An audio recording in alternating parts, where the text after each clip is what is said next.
senhora.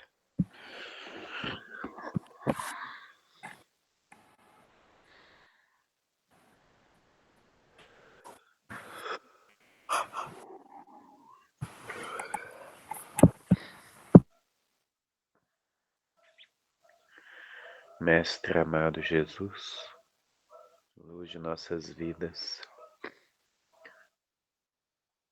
por favor, Senhor, envolva-nos em tua luz para que possamos absorver teus ensinamentos, para podermos aproveitar a paz deste momento e para espalhá-la aos nossos irmãos e irmãs. Que possamos meditar sobre os nossos defeitos para superá-los, lutar contra nós mesmos para fazermos o bem. Obrigado.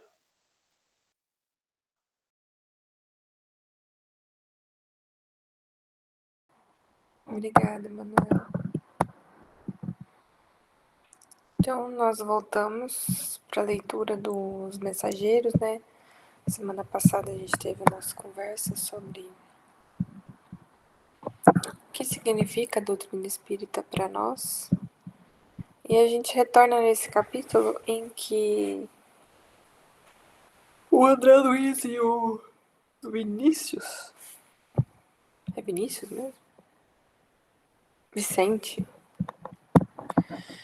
O André Luiz e o Vicente estão ouvindo, né, outros espíritos que faliram nas suas missões em relação à mediunidade e que também estavam ouvindo aquela conversa lá do Telésforo, que foram os 2 capítulos anteriores.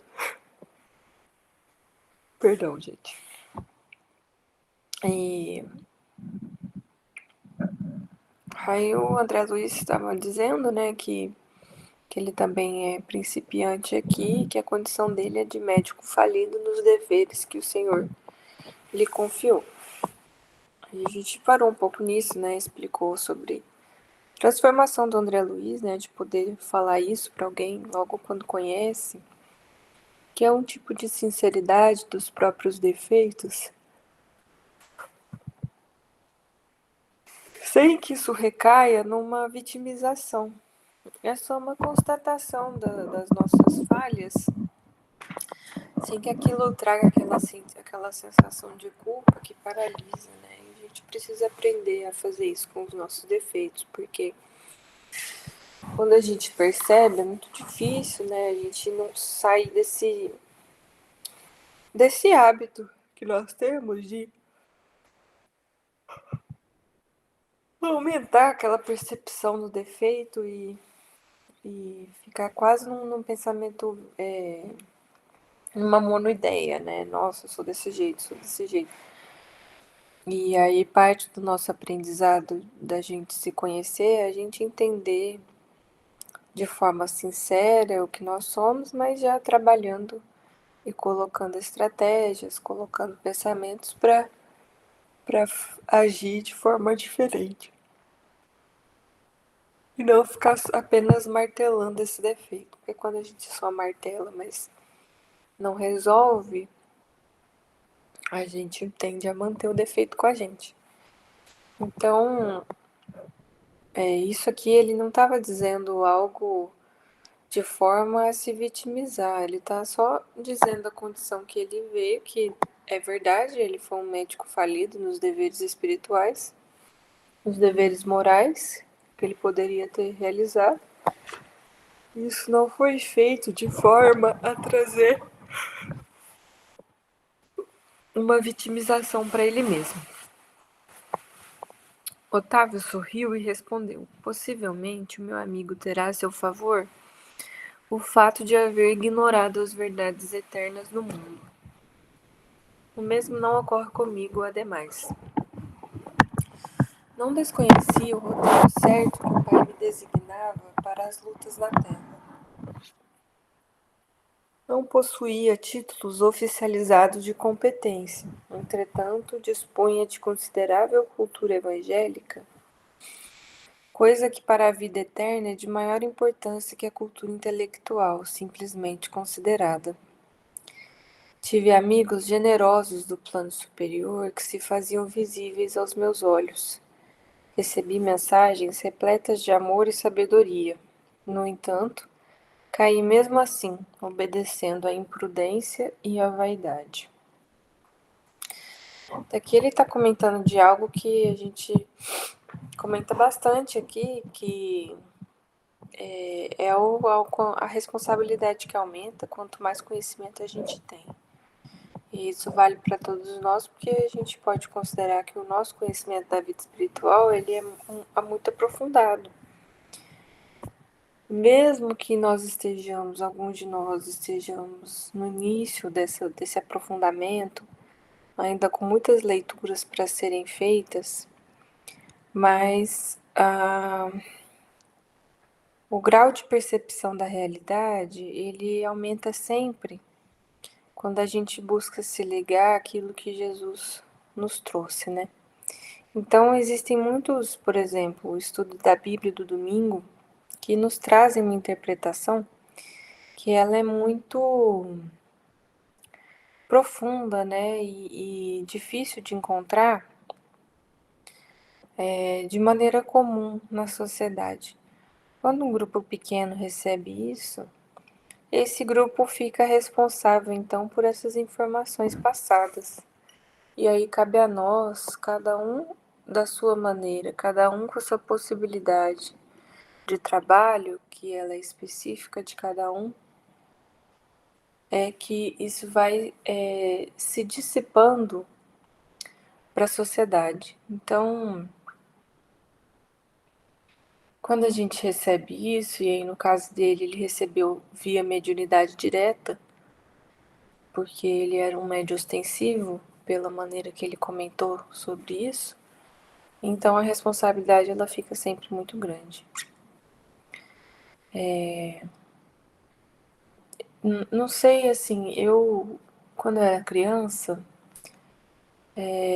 eu participava de evangelho no lar e tinha uma noção, assim, mais ou menos do que significava mediunidade, e a noção que tinha ficado, a impressão que ficou em mim, crescendo, foi de que mediunidade era uma coisa muito séria, e precisava trabalhar de forma séria, porque senão a coisa ficava muito complicada.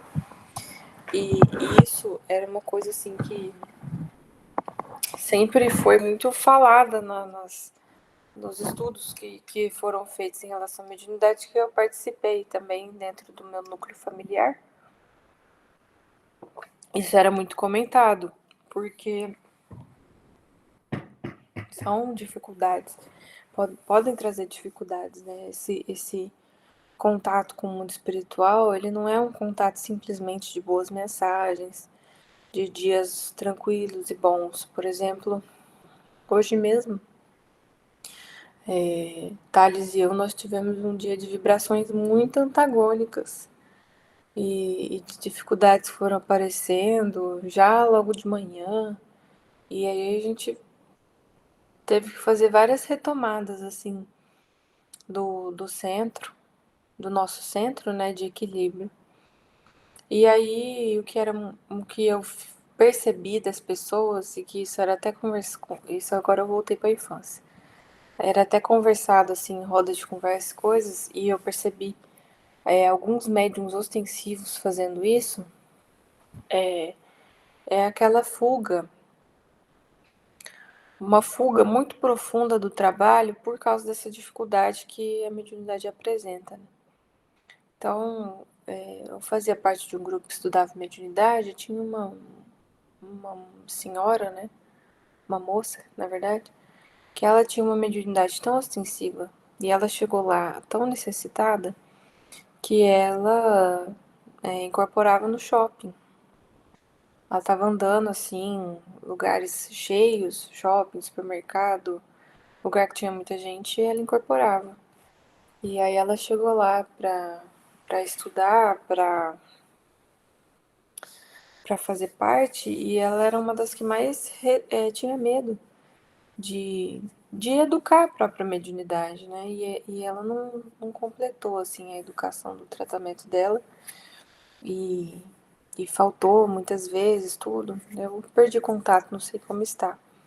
Mas ficou marcada essa questão assim de não é porque a mediunidade ela é difícil, nesses termos assim, de vivenciar esse lado negativo das vibrações antagônicas, de escutar os obsessores, ou até mesmo essa questão assim do desequilíbrio, né? Muitas vezes a pessoa utiliza isso para fugir de um trabalho mais sério, que seria o que que seria um remédio, né, para o desequilíbrio que a pessoa está vivendo. E a gente não percebe isso. Muitas vezes a gente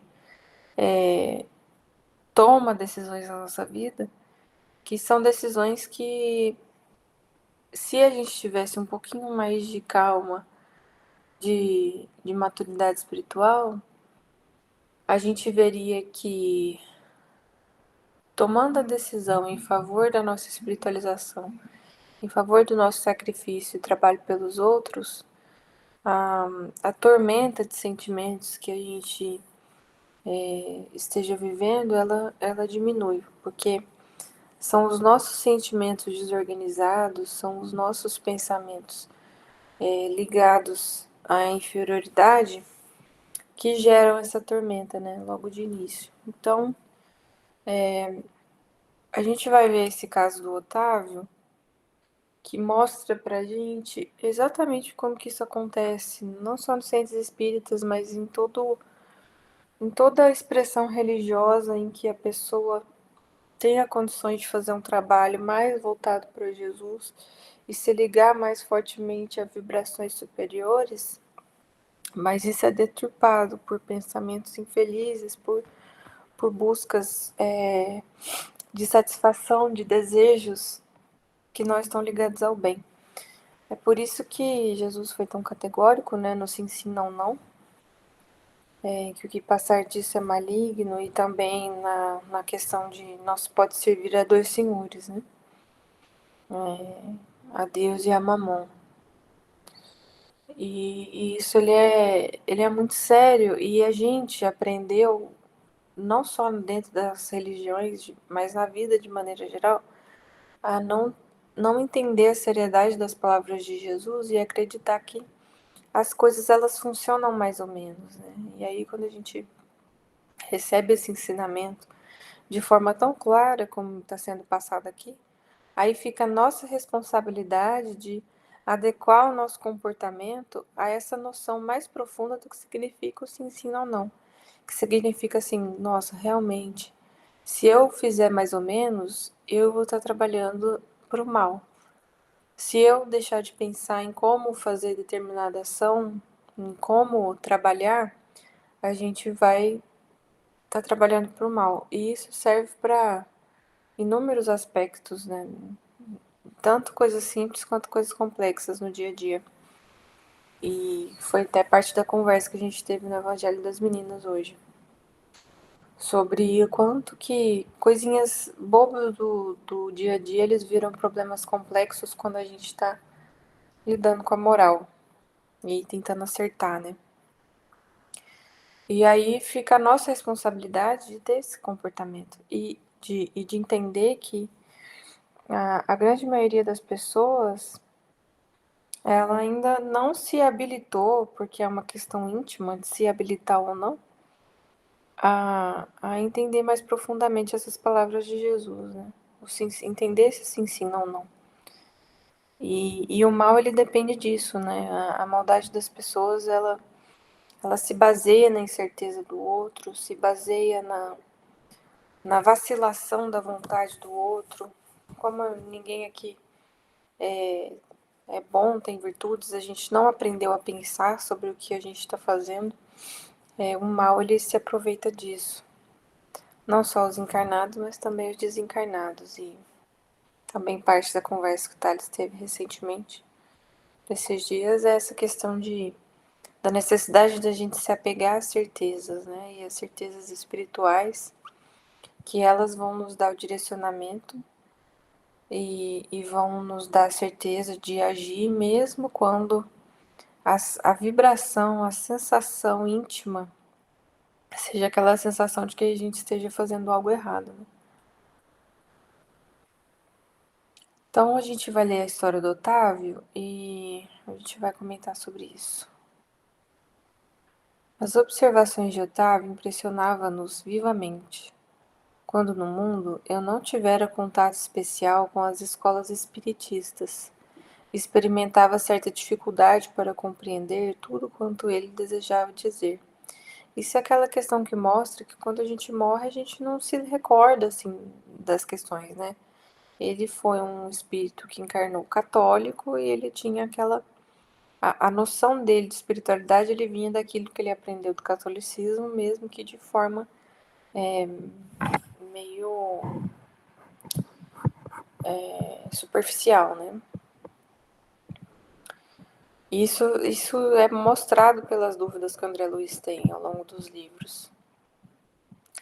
Ignorava a extensão das responsabilidades mediúnicas, respondi.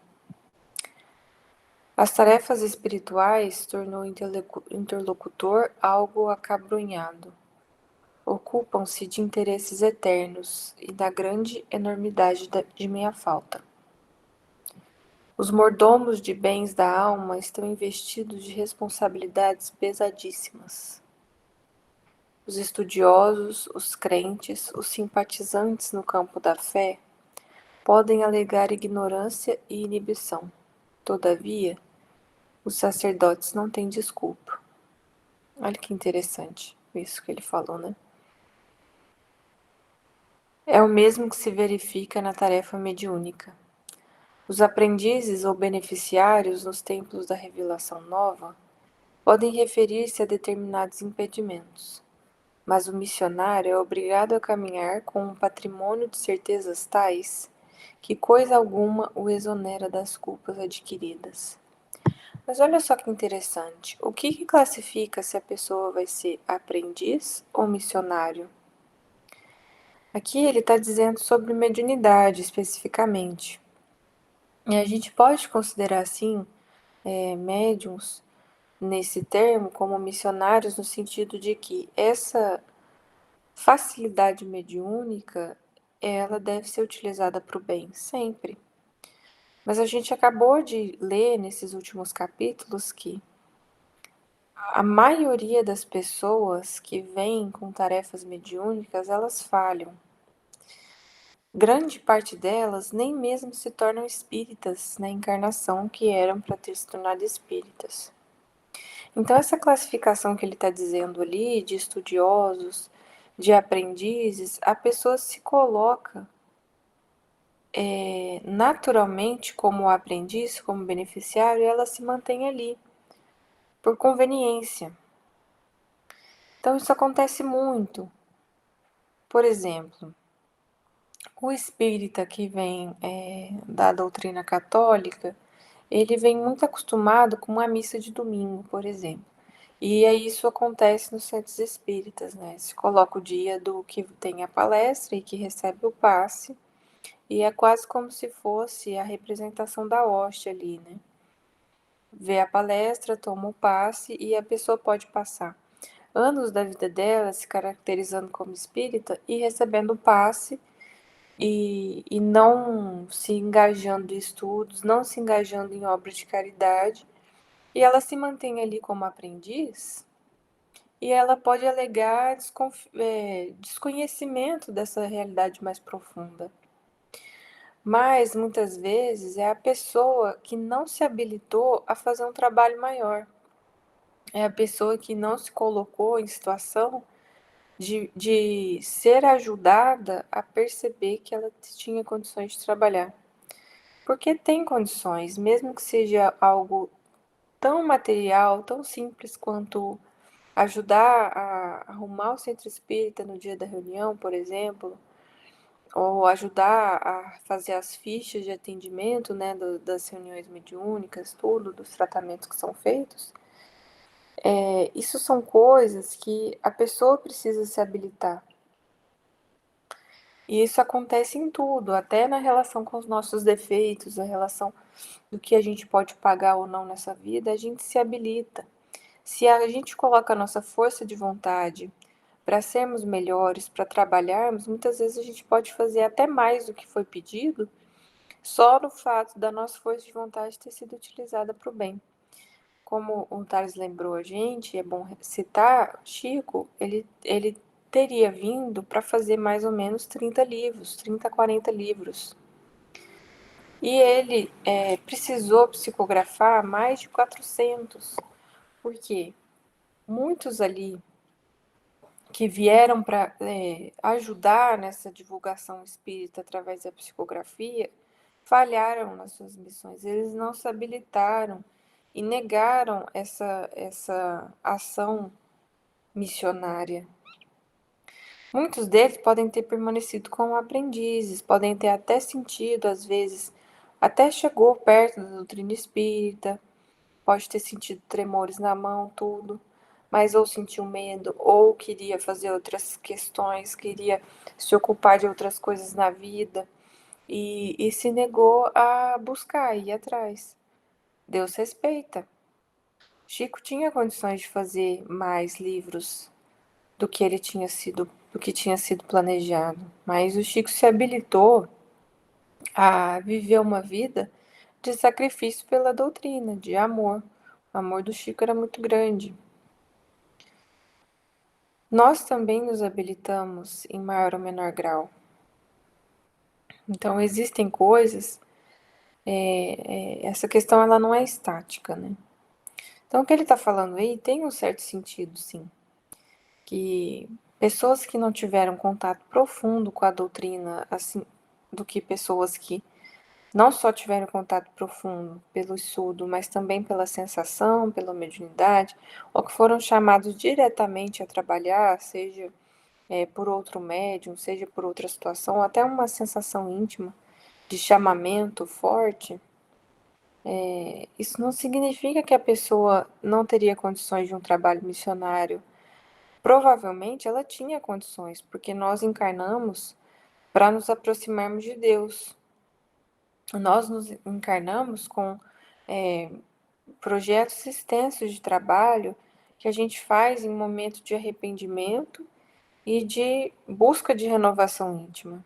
Mas a gente chega aqui e a gente se desabilita por muitas vezes a gente manter sentimentos ruins dentro de nós, de preguiça, a nossa força de vontade, ela fica anestesiada pela busca de sensações de conforto, muitas vezes conforto material, ou conforto até de não trabalhar, de não sair do nosso conforto vibratório, que não é aquela sensação assim de buscar viver em melhores vibrações, né? Muitas vezes a pessoa ela vive situações estressantes, ela vive em constante estresse, mas pelo fato dela só conhecer estresse, ela não se vê buscando maneiras de sair dessa situação que ela está, né?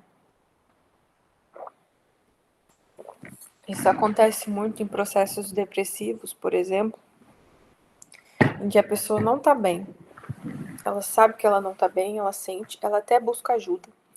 Mas quando essa ajuda esbarra em situações íntimas, de renovação íntima e de força de vontade, muitas vezes a pessoa prefere se manter mais um tempo naquele aconchego que não força ela a se transformar, porque a transformação ela exige a gente enxergar nós mesmos e invariavelmente isso é doloroso, porque nós não somos as pessoas que nós gostaríamos de ser.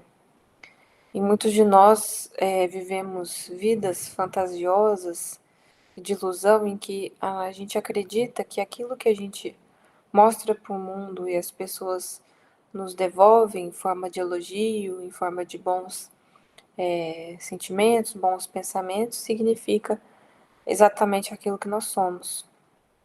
Mas não é bem assim, né? A gente carrega uma parcela de passado e de culpa que vai muito além daquilo que a gente mostra, né, para as pessoas, né? A nossa sociedade ela é baseada nisso. para que a gente tenha uma sociedade mais ou menos equilibrada e normal, né?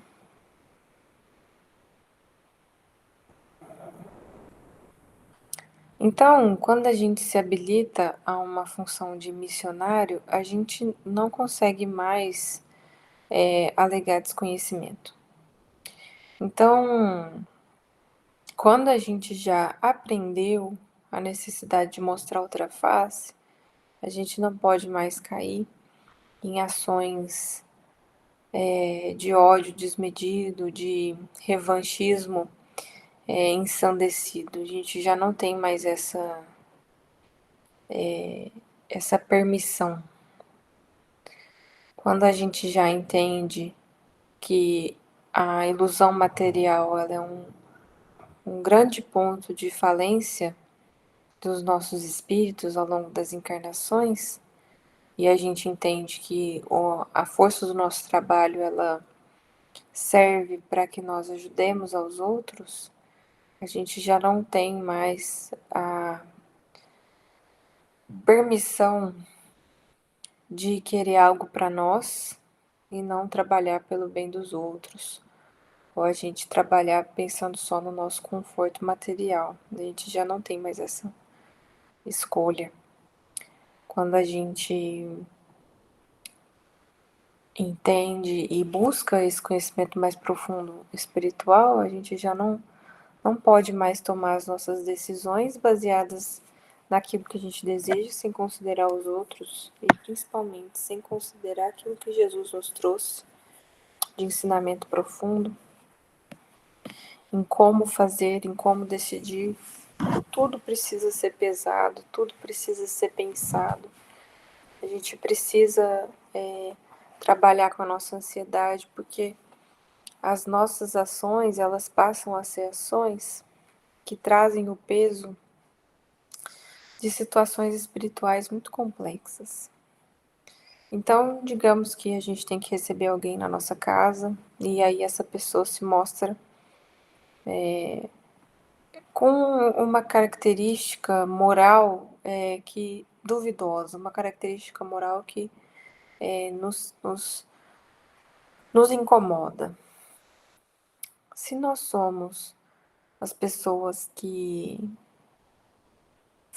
fomos colocados por Deus, né, para trabalhar com essa pessoa exatamente essa falha moral, então a gente não pode mais fazer o que a gente está muito acostumado a fazer, que é aquilo que me incomoda, eu afasto.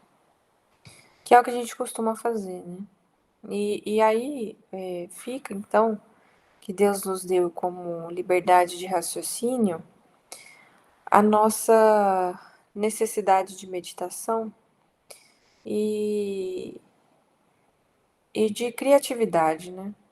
Como que eu vou cumprir com as minhas obrigações cristãs e minhas obrigações de ajudar o nosso irmão que está numa condição que ele não enxerga o que eu vejo, e fazendo isso, aumentando o meu amor, sem que isso seja algo que eu vou fazer simplesmente por fazer, né?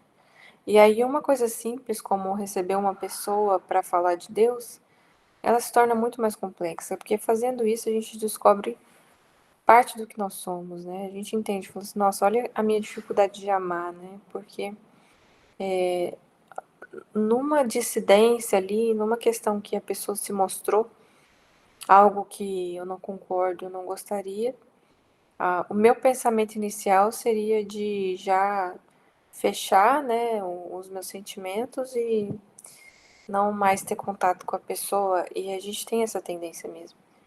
E aí, agora a gente já não tem mais esse direito, né? A gente precisa pensar, raciocinar, orar, buscar no comportamento de Jesus e no que os apóstolos trazem, aquele comportamento que vai satisfazer essa tarefa, né? E aí a vida ela é composta dessas inúmeras tarefas, como educar um filho, por exemplo, como resolver uma situação difícil no trabalho, uma situação familiar, que então as coisas do mundo elas passam a ter uma uma situação espiritual muito mais profunda. E aí é isso que ele está falando ali, ó. As tarefas espirituais ocupam-se de interesses eternos. E isso é muito verdade. A gente passa por coisas na vida, situações às vezes de família, situações de mudança de vida, que elas são, apesar de materiais, extremamente espirituais, que envolvem os planejamentos reencarnatórios das pessoas envolvidas, que envolvem o passado de cada um e a parcela de culpa que cada um tem. A gente tem o envolvimento dos espíritos e dos encarnados envolvidos no processo, e também dos seus passados, e tudo isso também com os espíritos que estão ali acompanhando e que precisam dessa situação resolvida, ou que dependem dessa situação mais ou menos, porque eles mesmos por si só já estão tendo seus planejamentos reencarnatórios baseados na situação que está acontecendo aqui, né? Porque o planejamento ele acontece muitas vezes por 30, 40 anos no plano espiritual, para que inicie a reencarnação aqui. Então, toda ação na vida ela tem significado. A menor coisinha aqui na Terra ela tem um significado grande espiritual. E a nossa relação com isso e o quanto nosso coração vai estar ligado a isso, ela vai direcionar o quanto que nós estaremos conscientes, tanto no processo de desencarne, bem como nos processos que a gente vive aqui mesmo na Terra. E aí cada vez mais a gente cresce em responsabilidade. E aí, quando a gente recebe essa possibilidade de enxergar a vida de uma maneira cada vez mais profunda e de trazer toda essa profundidade espiritual para nossa consciência, mesmo que seja uma consciência ínfima, mesmo que seja uma sensação parcial numa oração, ou que seja algo assim que a pessoa sente, mas não consegue explicar, mas aquilo a envolve, traz um significado para a vida que é muito maior do que simplesmente viver os dias, acordar, trabalhar, cuidar dos filhos ou de esposo, esposa, e dormir e acordar de novo repetindo a mesma coisa sem raciocinar, né? Mas quando a gente recebe essa possibilidade e a gente nega, então a responsabilidade ela é muito maior. Porque quando a gente recebe esse tipo, é porque a gente buscou, ou porque a gente se habilitou e pediu isso, porque a gente se organizou para receber isso. E aí a gente nega aqui, então a gente está dizendo, eu não quero isso agora, mas a gente tinha querido, a gente tinha trabalhado para isso, naquele momento que a gente estava desencarnado, a gente tinha colocado isso como meta, e aí esse descaso com as nossas próprias decisões e a nossa falta de noção de responsabilidade espiritual, ela fica muito grave. E é por isso que a gente fala que os nossos estudos, né, o Tades comenta mais, e acho que a gente pode colocar os outros estudos nesse mesmo patamar aqui, com esse grau de sinceridade, com esse grau de profundidade. Muitas vezes a pessoa ela não suporta permanecer no estudo por causa disso, porque exige uma mudança profunda e exige uma conformação com a realidade espiritual que ela mexe profundamente com as nossas decisões íntimas. Então, se muitas vezes, até numa própria sensação inconsciente, a pessoa já sai antes que ela possa se encontrar culpada, né? E aí ela cai aquilo ali, ela se mantém um eterno aprendiz. Aí ela busca uma situação em que vai tornar confortável, vai receber aquela sensação de espiritualidade, mas é aquela sensação de espiritualidade que não vai mexer com as coisas profundas e íntimas dela e não vai trazer crescimento espiritual. Um pouco traz. Não é que não vai trazer, traz. Mas não vai trazer o que poderia ter trazido, não vai trazer o que estava previsto.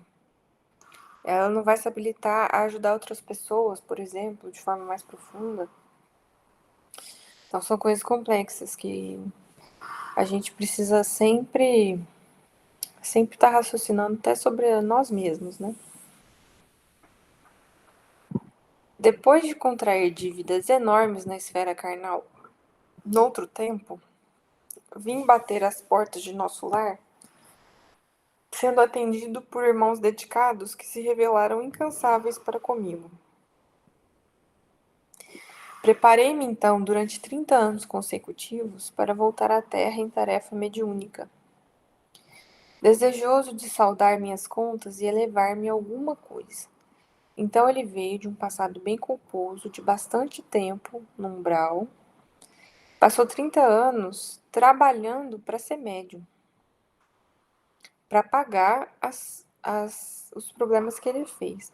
Então, isso é aquela história que a gente fala, mediunidade, missão é santificada? Não, muitas vezes significa, não é muitas vezes, na verdade, significa débitos escabrosos, débitos difíceis, débitos tão grandes que a pessoa precisa pagar nos dois lados da vida. Não faltaram lições verdadeiramente sublimes, nem estímulos santos ao meu coração imperfeito. O Ministério da Comunicação favoreceu-me com todas as facilidades. E, sobretudo, 6 entidades amigas movimentaram os maiores recursos em benefício do meu êxito. Técnicos do auxílio acompanharam-me à terra, nas vésperas do meu renascimento, entregando-me um corpo físico rigorosamente sadio. Olha a bênção do recomeço e a bênção que Deus nos dá da misericórdia dele infinita. Segundo a magnanimidade dos meus benfeitores daqui, ser-me-ia concedido certo trabalho de relevo na esfera de consolação às criaturas. Permaneceria junto das falanges de colaboradores encarregados do Brasil, animando-lhes os esforços e atendendo a irmãos outros, ignorantes, perturbados ou infelizes. O matrimônio não deveria entrar na linha de minhas cogitações. Não que o casamento possa colidir com o exercício da mediunidade, mas porque meu caso particular assim o exigia. Por que eu exigia? Porque provavelmente grande parte das faltas que ele cometeu foi pela sexualidade desregrada. E provavelmente essa sexualidade desregrada gerou perturbações mentais e espirituais em muita gente. Porque, como parte do pagamento, ele teria que vir como médium, sem ter relação amorosa, para trabalhar por várias pessoas.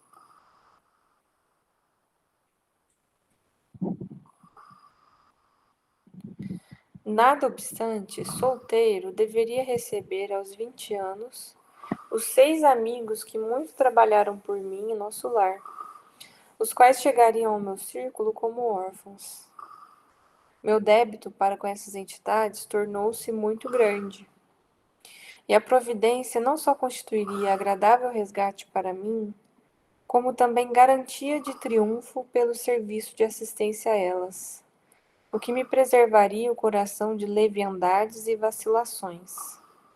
Porquanto o ganha-pão laborioso me compeliria a não aceder a sugestões inferiores nos domínios do sexo e das ambições incontidas. Ficou também assentado que minhas atividades novas começariam com muitos sacrifícios, para que o possível carinho de outrem não amolecesse a minha fibra de realização, e para que se não escravizasse minha tarefa às situações caprichosas do mundo, distantes dos desígnios de Jesus, e, sobretudo, para que fosse mantida a minha impessoalidade do serviço. Mais tarde, então, com o correr dos anos de edificação, me enviariam de nosso lar socorros materiais, cada vez maiores, à medida que fosse testemunhando renúncia de mim mesmo, desprendimento das posses efêmeras, desinteresse pela remuneração dos sentidos, de maneira a intensificar progressivamente a semeadura de amor confiada às minhas mãos. Olha só que interessante esse plano de de reencarnação.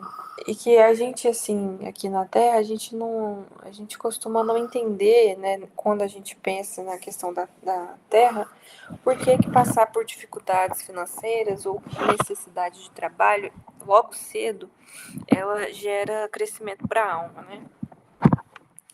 A gente tem dificuldade de entender isso. A gente acredita que Deus é injusto porque tantas pessoas têm possibilidade e a gente não. Mas olha só, o caso dessa pessoa que precisaria encarnar e precisaria realmente passar por dificuldades logo cedo, para que ela logo cedo colocasse o trabalho e Jesus à frente de tudo da vida dela, para que ela tivesse condições espirituais e emocionais de sacrificar a própria vida para receber os 6 espíritos que trabalharam incansavelmente para que ela se reequilibrasse e para que ela ajudasse e pagasse o que ela gerou de sofrimento e de dor através de ambição, busca de poder, busca de dinheiro e busca de sexo. E se a gente for ver, a nossa sociedade, ela exalta justamente isso. Ela exalta as pessoas que são ricas, que buscam poder e que buscam sexualidade. E isso é tão fácil de perceber o quanto que esses assuntos, em termos de ostentação, em termos de sexualidade, elas são mostradas na TV e nas redes sociais. O quanto que as pessoas estão ligadas a isso. A situação de relacionamentos, os famosos, os carros que as pessoas famosas compraram, as situações principalmente envolvidas nessa parte de entretenimento, né? O quanto que isso mostra o que a sociedade em si, ela classifica como o ideal, né?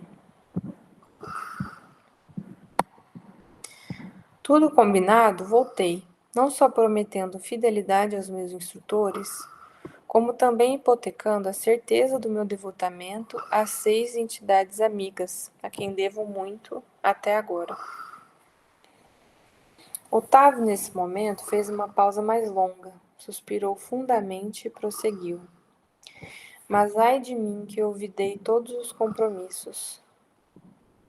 Os benfeitores de nosso lar localizaram-me ao lado de verdadeira serva de Jesus. Minha mãe era espiritista cristã desde moça.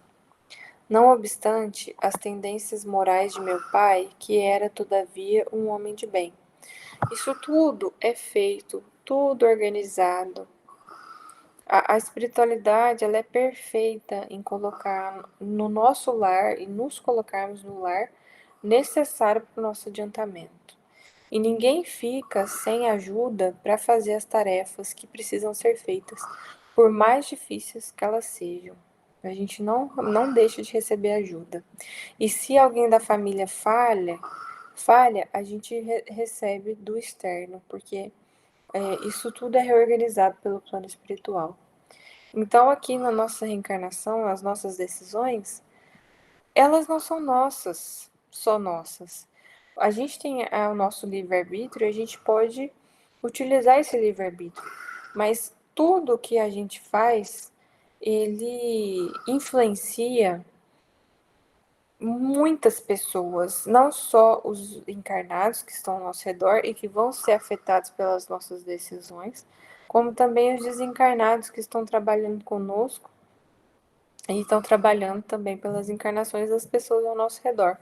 Olha o quanto que nós somos importantes em termos espirituais, né? E aí, quando a gente se coloca como trabalhador de Jesus, aí a gente precisa mostrar para os bons espíritos que nós seremos confiáveis nos trabalhos, né? E então isso mostra o quanto que a gente tem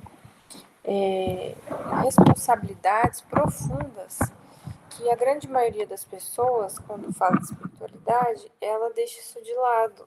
A gente não tem uma percepção assim tão exata, né, tão profunda do quanto as nossas ações influenciam as pessoas e também o quanto as nossas ações influenciam a nossa própria situação espiritual. Porque olha só, imagine só esse tipo de planejamento reencarnatório, que não é um planejamento fácil, se vocês forem ver, é um planejamento de bastante sacrifício e de bastante renúncia de si mesmo, porque o passado ele estava muito doloroso, ele precisava ser resgatado dessa forma. E ele olvidou todos os compromissos, mesmo recebendo possibilidades materiais e espirituais para fazer.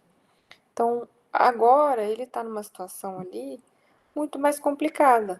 Ele está no nosso lar, ele está no centro de mensageiros, a mãe está buscando para que ele reencarne novamente, mas imagina só agora como vai ser esse próximo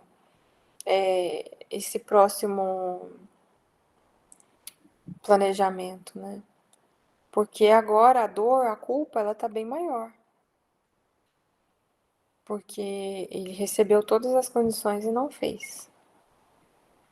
E isso é complicado, né? Das nossas decisões.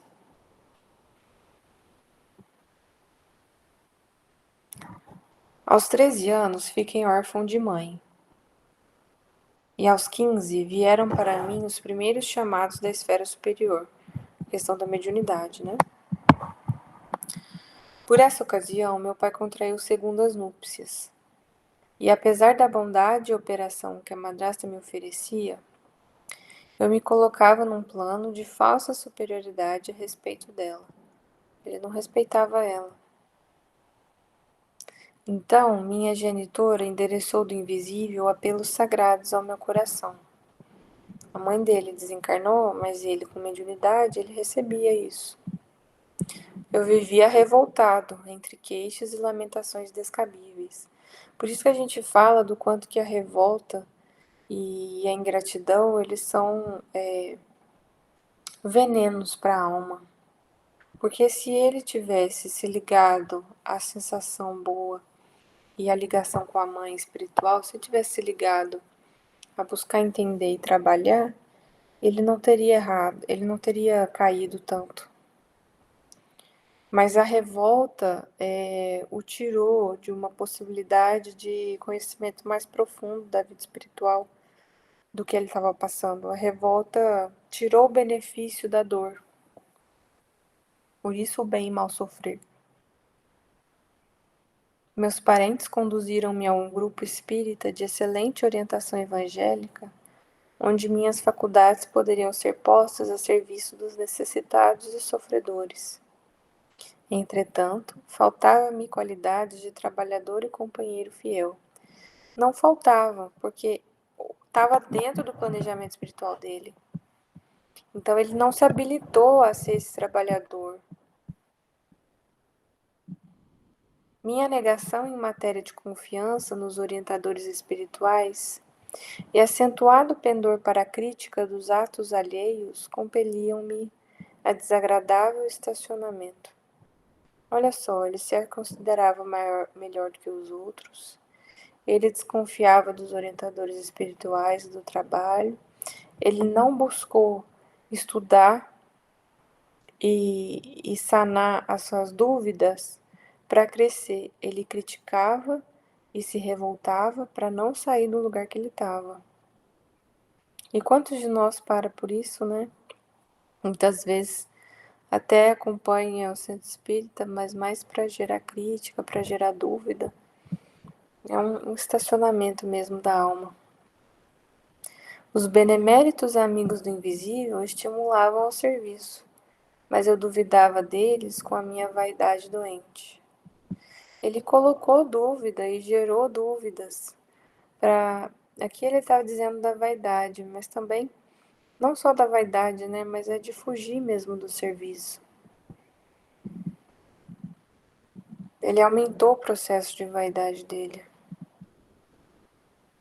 Como prosseguissem os apelos sagrados, por mim interpretados como alucinações, então ele era um médium audiente, procurei um médico que me aconselhou experiências sexuais. Isso daqui mostra pra gente como funciona o processo obsessivo. Mostra de forma bem clara. É que assim, Olha só que coisa interessante. Ele precisava vir como trabalhador do bem. Ele teria dificuldades extremas desde cedo, e parte dessa dificuldade vem com a perda da mãe, já no início, e no início da mediunidade, já com 15 anos. 15 anos, que é a época, que é a pior época, que é a época da adolescência, em que todo aquele conteúdo espiritual que ficou latente na infância, ele se aflora. Então ele teria que se ligar a Jesus exatamente na época em que ele estava vivendo não só o luto da mãe, a perda desse chão espiritual, né? Mas também a questão não só hormonal, mas de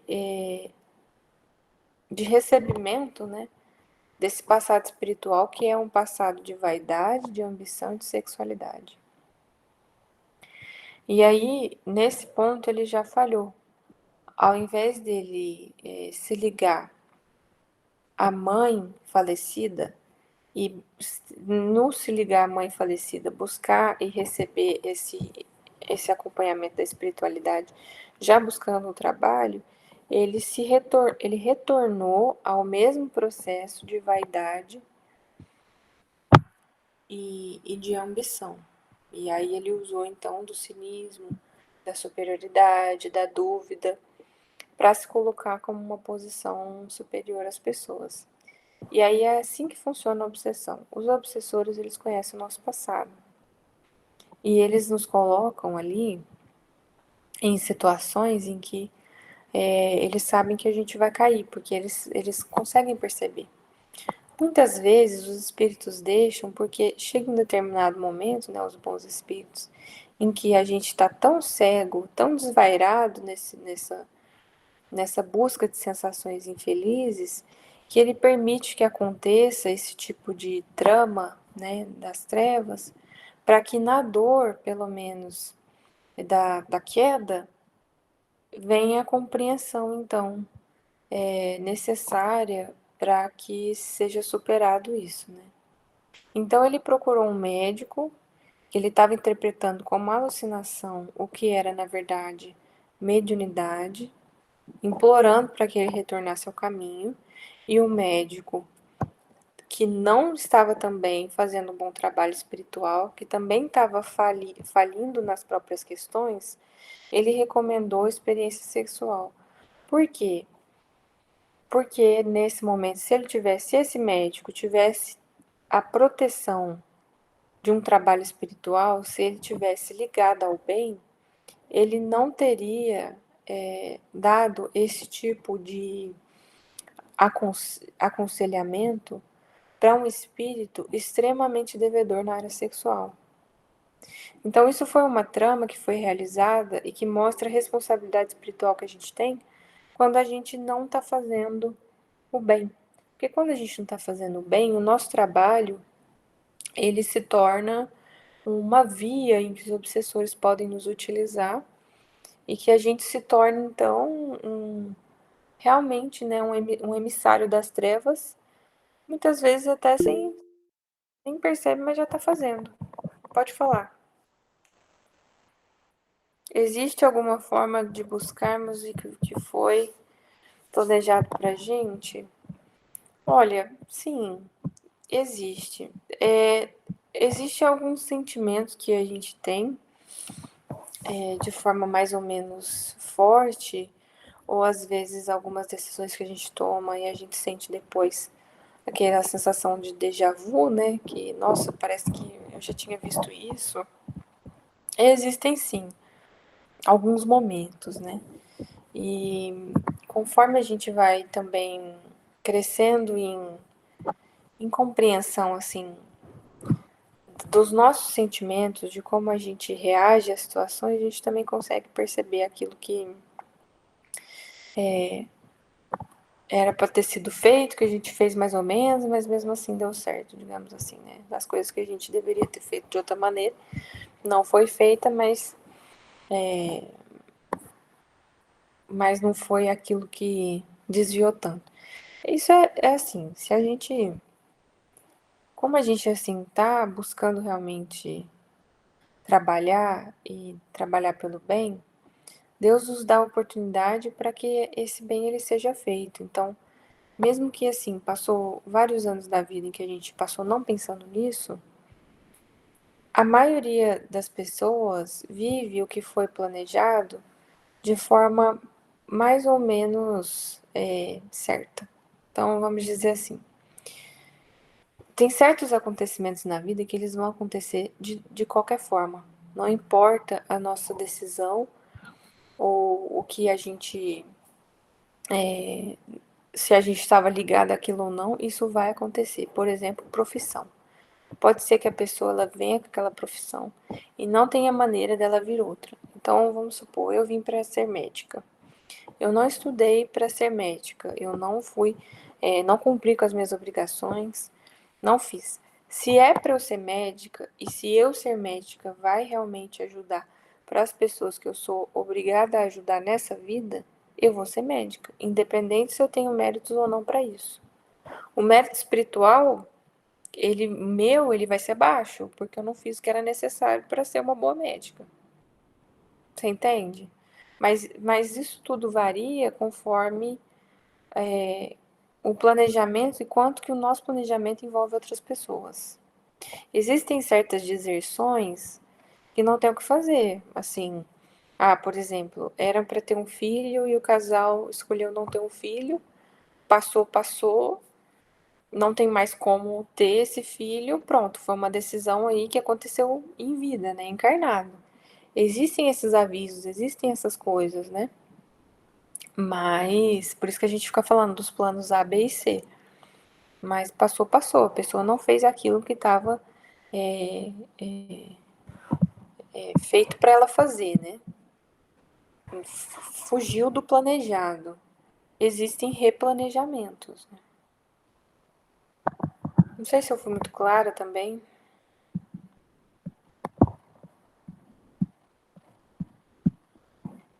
Mas normalmente, quando a gente pensa assim, em como que as coisas foram acontecendo na nossa vida, a gente consegue perceber que sim, que existiu um planejamento e a gente acatou esse planejamento porque acontecem coisas assim, nossa, a, a, a maneira como a gente conheceu a pessoa que a gente se relaciona, a maneira como as coisas aconteceram para que a gente caísse nesse trabalho, ou que a gente caísse nesse momento da vida em de receber esse conhecimento que a gente está recebendo agora, tudo isso é questão de maturidade. Por exemplo, no meu caso, eu era para eu ter me ligado ao espiritismo muito mais forte na infância, muito mais forte. E era para eu ter chegado na época da faculdade já com conhecimento espiritual, um trabalho espiritual, preparada para fazer um trabalho espiritual muito mais profundo, inclusive dentro da minha sala, por exemplo. Mas eu fui uma criança e uma adolescente muito revoltada. Isso me desviou. Eu tive vários momentos em que eu tive muita revolta e não me liguei tanto à religião, mas isso foi sendo cansado, sabe? Eu fui ficando doente, eu tive depressão, eu fui tendo vários momentos assim. E em todos esses momentos eu me ligava de novo para o Espiritismo. Todos esses momentos eu voltava. Nesse caso também teve que os espíritos forçaram o Thales a me buscar também em algumas situações. Porque assim, eles não desistem da gente. Então, assim, eu tive vários momentos que eu poderia ter escapado e poderia ter perdido essa encarnação. Já tive esse perigo. Eu não perdi, porque chegou em determinados momentos. Não perdi em partes, né? Não posso falar que eu não perdi, né? Mas chegou em determinados momentos da minha vida em que ficou claramente assim: seguir por este caminho ou por esse. Eu segui pelo caminho que busca a espiritualidade. Entende? Então, assim, eu não fugi tanto do planejamento, mas eu não fiz da maneira que estava planejado, inicialmente. E eu tenho a minha culpa por isso. Algo disso eu vou pagar, entende?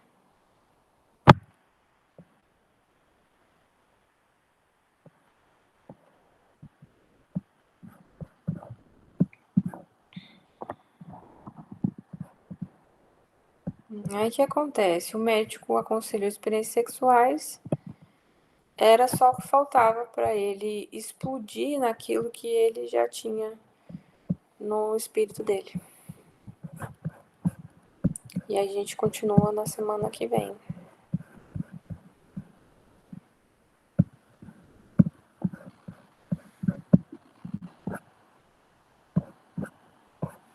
Ô, Ana Luísa, você pode fazer oração final para nós?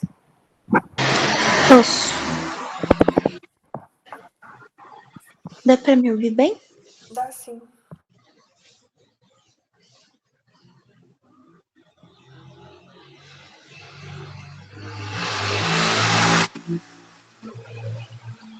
Mestre amado Jesus,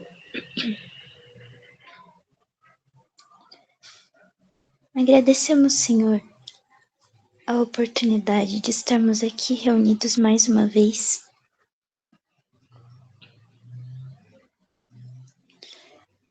Pedimos o teu auxílio para abrirmos os nossos corações, receber as tuas bênçãos, os teus ensinamentos, a tua luz. Possamos estar em sintonia com ela. Que o teu amor divino, que nos preenche o espírito, possa transbordar de nós no ambiente onde estamos, as pessoas ligadas a nós, que o teu amor possa envolver as nossas famílias, os nossos amigos.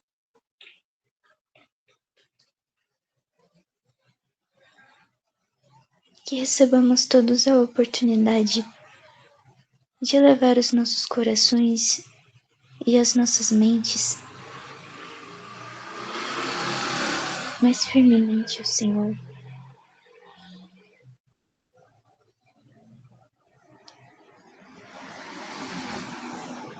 Que possamos nos fortalecer em Ti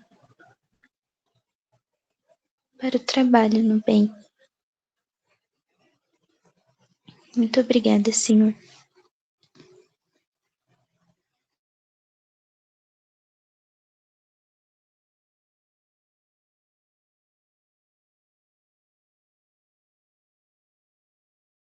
Obrigada, gente. Até domingo. Até, fiquem com Deus. Até. Tchau. Tchau. Ih, acordou? Eu não dormi. Boa noite. Boa noite. Boa noite.